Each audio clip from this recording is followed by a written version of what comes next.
Today's title for your journal entry is going to be My Big Fear and How I Got Over It. And then underneath that, you can write courage. I'm going to leave you alone for a few minutes.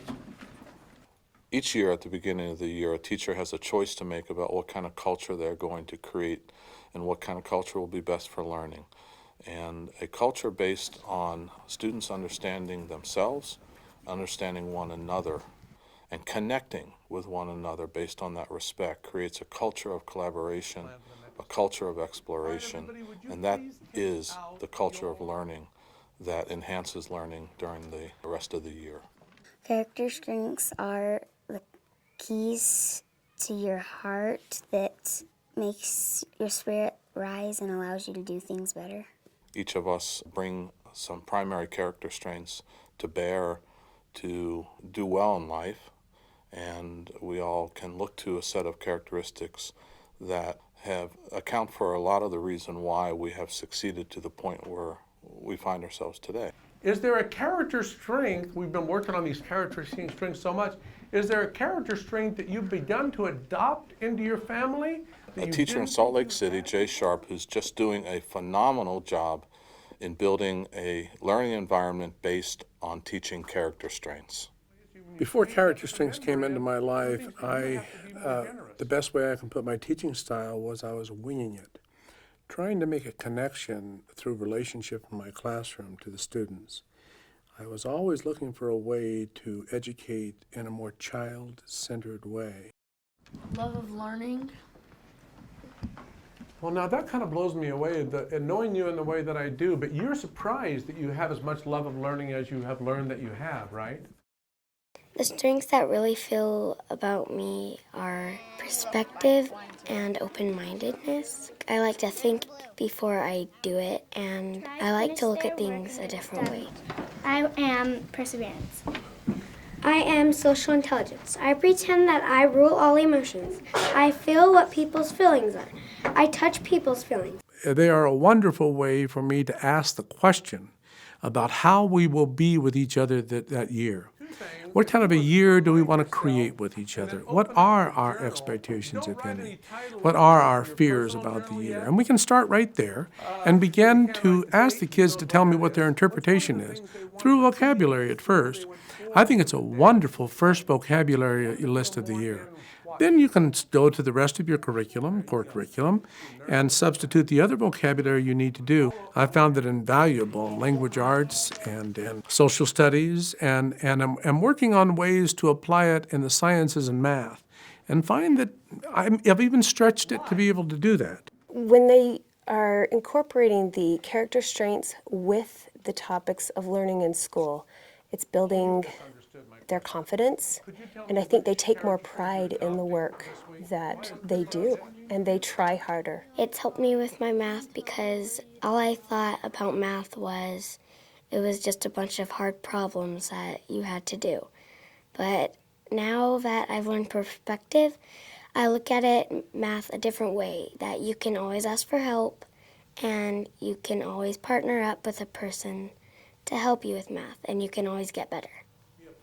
I think my top goals are for each one of us to be more content, happy with where we have come to right now. That would be number one. My second goal would be that we become open-minded about allowing others' perspectives into our lives. My third goal would be to have everyone in my room begin to understand how amazing it feels to overcome a fear, and that something you once feared can become something that you have not just conquered, but incorporated into your life.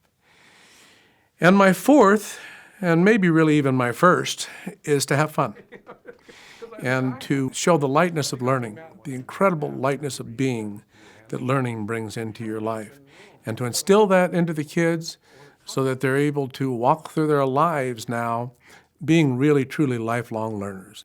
We have adopted, if you will, second graders, and each one of my kids is mentoring a second grader, not only with the character strengths, but also other subject matter in math and science.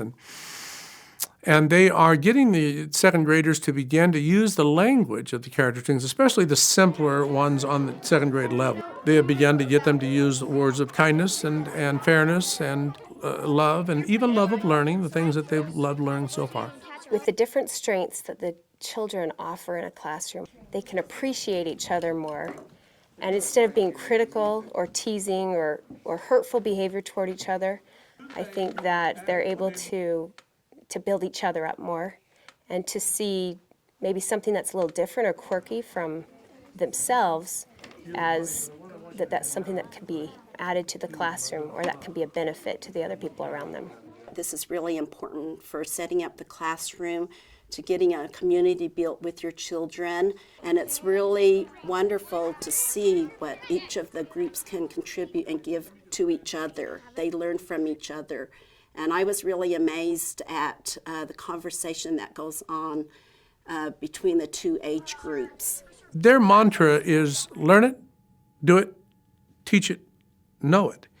And so even if they're only thinking about themselves in their relationship with their mentorship role, this is a way for them to verbalize some strategy they've already learned, and to figure out how to teach it to somebody else. And as soon as they do that, they find out that they know it in different ways. It's built their confidence. I can see that they stand up straighter. They take a little bit more pride in their work. They think a little bit more before they act. So it's reinforcing the things that I try to teach her at home. Character strings are the foundation for a successful life. I see them as a tree that has branches and roots. And the strength of the tree, it's fed by its roots of character, and it branches out into the world to share its character, its leaves, and its seeds with the rest of the world. So they're a foundation to the way that we live our entire lives. I understand the hunger of children without any food. I want the world to be in peace. I try to take care of everyone in my path. I hope that someday everyone will get along. I am citizenship.